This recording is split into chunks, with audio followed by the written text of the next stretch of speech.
Exclusivo, o jornalista Roberto Cabrini entrevistou a modelo que acusa Neymar de estupro. Você vai ver em primeira mão o relato de Nájila Trindade Mendes de Souza, que hoje passou a ser representada pelo advogado Danilo Garcia Andrade. O assunto virou manchete em praticamente todo o mundo. Quem é, afinal, a jovem brasileira que afirma que o jogador Neymar a estuprou? Chegou o momento de tirar as dúvidas e de mostrar a história que ela tem para contar. Qual é o seu nome completo? Nájila Trindade Mendes de Souza. E quem é a Nájila Trindade Mendes de Souza? Uma pessoa comum, que trabalha, estuda, sou modelo, estudante de design de interiores, que gosta de esporte, que treina, dança, sou filha, mãe, pessoa comum. Vamos começar com duas perguntas essenciais.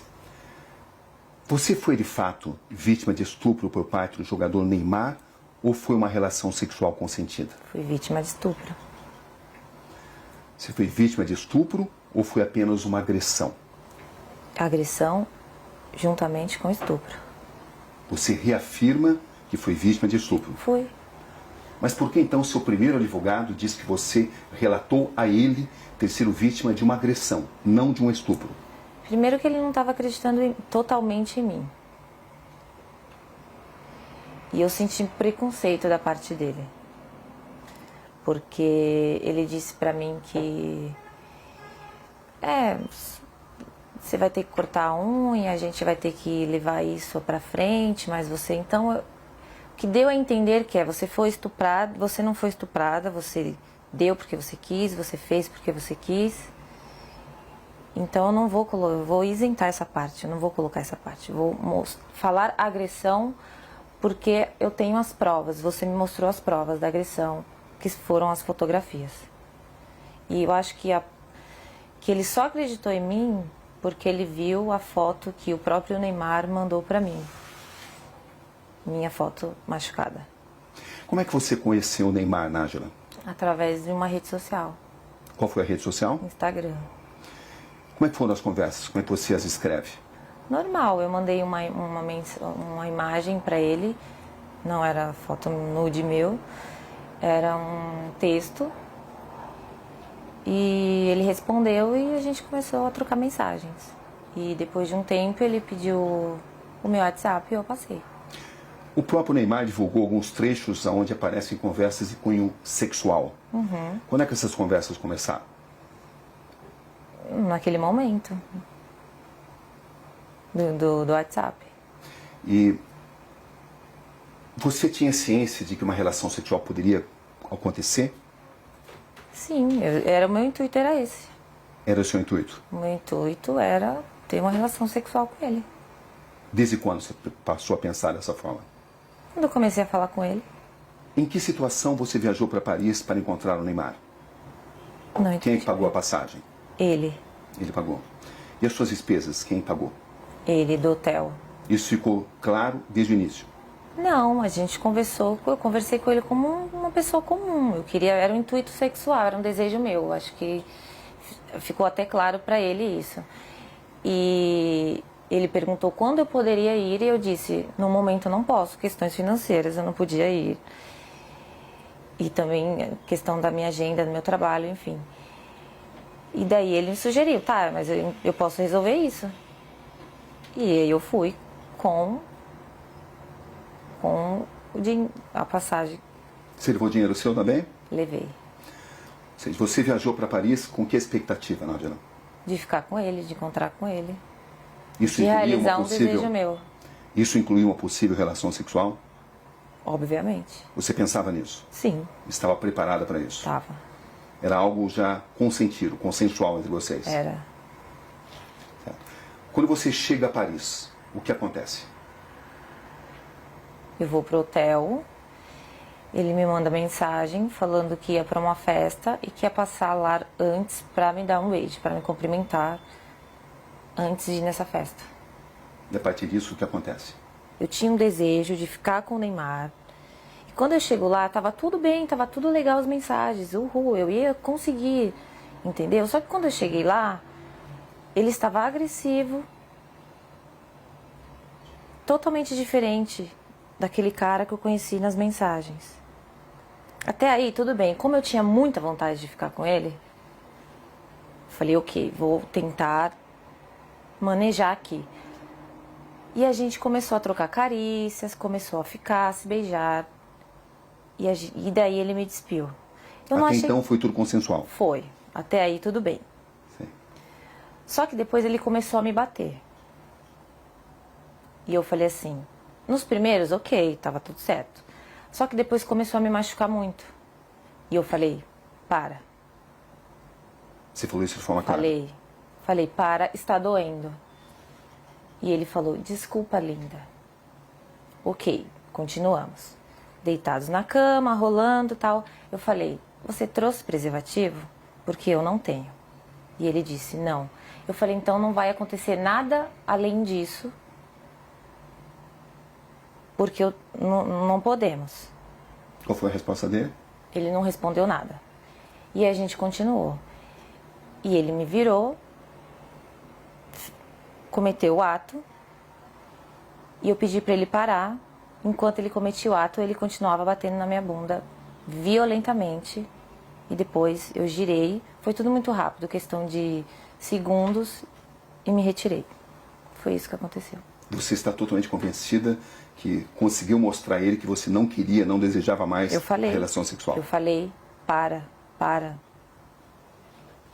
Não, para. Eu falei. E ele nunca disse nada a você? Ele não se comunicava muito. Ele só agia. Ou seja, você estava preparada para uma relação sexual consensual? Estava. E quando é que essa relação sexual consensual se transformou, na sua visão, em um ato de estupro? A partir do momento que ele se tornou agressivo, a partir do momento que eu perguntei para ele se ele tinha levado o preservativo, que eu não tinha, e ele falou que não, e eu falei para ele, então não podemos. Então só vamos trocar carícia, vamos continuar aqui. E ele concordou, com o silêncio eu entendi como concordância. E quando ele me virou, ele já foi cometendo ato. Então assim, ele não entrou em um acordo comigo, não, eu não trouxe, mas eu tô afim, eu quero. Não, ele ficou calado. Então para mim, ele tinha entendido que não poderíamos ir além daquilo do que já estávamos fazendo. Ele te obrigou a manter relação sexual? A partir do momento que ele me segurou violentamente me batendo, ele estava me obrigando a ficar ali naquele lugar. Sem uso de preservativo? Sem uso de preservativo. Foi assim que aconteceu a relação sexual? Foi assim que aconteceu. Depois, quando eu saí da cama, quando eu me levantei e fui pro banheiro, eu fiquei, não acreditei, foi tipo uma decepção. E eu fiquei estarrecida, então assim, eu não consegui falar nada pra ele. Não consegui xingar, não consegui chorar, não consegui falar nada. Eu só fiquei em estado de choque, assim. E depois ele levantou, foi pro banheiro, e quando ele entrou por uma porta, eu saí por outra. Você manteve várias mensagens com o Neymar, mesmo depois desse acontecimento, dia 15? Mantive. Por que você continuou conversando com alguém que a estuprou? Porque primeiro que eu tive que assimilar tudo. Todo o acontecimento. E quando ele saiu do quarto, e eu comecei a entender tudo o que tinha acontecido comigo, e como ele foi estúpido, como ele foi ruim, como ele me violou e me violentou, eu quis fazer justiça. Porque eu não acho que só porque eu estava afim de ficar com ele, ele tinha o direito de fazer aquilo comigo. Então, no primeiro momento, eu não consegui reagir devido aos traumas. E depois eu sabia que se eu não falasse com ele normalmente, fingindo que eu não tinha entendido o que aconteceu, ele não iria mais falar comigo. Eu não teria como provar o que ele fez comigo. O pai do Neymar relata que sofreu uma tentativa de extorsão. Da minha parte, não. Você ficou sabendo disso? Fiquei. Que os seus primeiros advogados tentaram extorquí-lo. Você ficou sabendo disso? Fiquei. E eu comecei a desconfiar disso no momento que ele não deixava dar queixa. Você foi à polícia contra a vontade dos seus advogados? Fui. Inclusive, porque eu tomei essa decisão, ele decidiu abandonar o caso. Você tinha conhecimento de que tinha sido pedido uma indenização ao Neymar e ao pai dele? Não. Ele falou que ia fazer uma reunião com os advogados dele, que era para falar, levar até eles o que estava acontecendo. Entendeu? Você tinha expectativa de receber uma compensação financeira? Não. Eu quero justiça. Ele me fez muito mal e eu estou muito traumatizada até hoje por isso. O que você espera exatamente desse caso? Eu quero que ele pague pelo que ele fez. Você tem consciência do que isso pode representar para o Neymar, Nájila? Eu tenho consciência do que o que aconteceu representa para mim. Uma questão de honra, entendeu? Ele não precisava ter feito aquilo comigo. Não precisava, eu já estava ali para isso, para aquilo. Era um desejo meu, eu sou livre, desimpedida, nós iríamos ficar, eu ia voltar para casa e está tudo certo. Qual é exatamente a sua situação financeira, Nájila, para esclarecer? É verdade que você tem uma dívida de 26 mil e está sofrendo uma ação de despejo? A ação de despejo eu não estava sofrendo até o meu nome vir a público. Né? Então, mas eu tinha um acordo sim para fazer, eu deixei acumular, é minha única dívida, e do colégio que eu estava estudando, que por motivos pessoais eu tranquei. É verdade que você deve 4 mil reais ao colégio onde você estudava, à faculdade? É verdade.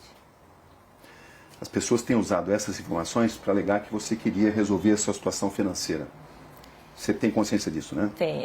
Eu fiquei sabendo, mas Como é olha, que você reage a isso? eu acho que teria uma forma mais fácil e mais rápida do que todo esse auê, todo esse escândalo. Eu acho que eu não preciso disso. E até o Neymar para poder conseguir dinheiro. Tem muitos trabalhos, muitas coisas para fazer. Eu não ia me expor dessa forma. Não tem lógica, não tem sentido. Para arrancar dinheiro do Neymar. Desculpa, não preciso disso. E você vai ver novas revelações da entrevista a Roberto Cabrini no Conexão Repórter na próxima segunda-feira.